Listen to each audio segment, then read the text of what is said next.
Yaxshi o'tiribsizlarmi? Qani, tinchlik xotirjam. Men choy damlab kelib qolay. Aka, yaxshimisiz? Rahmat. Qalaysan o'zi? Jiyanlar yaxshimi? Kuyov qanaqa?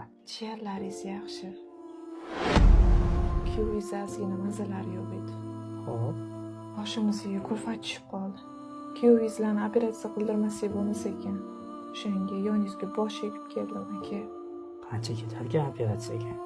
$1000.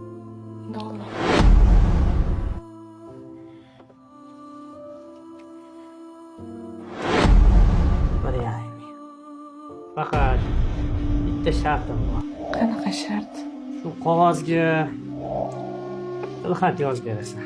Qanaqa tilxat? Endi seni zamon shunaqa bo'lib qoldi. Bitta tilxat yozib bersang, ishonarliroq bo'ladi. Men Qobilova Madina Rustam qizi. Akam Qobilov Bekzod Rustam o'g'lidan 1,5 ming AQSh dollar qarz oldim. Shunga har oyda tez xabar olishlikka, aka singil rishtalarni uzmaslikka va akamdan pul oldim deb bordi keldini yo'qotmaslikka va'da beraman deb qo'l qo'y. Bo'ldimi aka? Aslida pul odam emas, odam pullayadi. Odam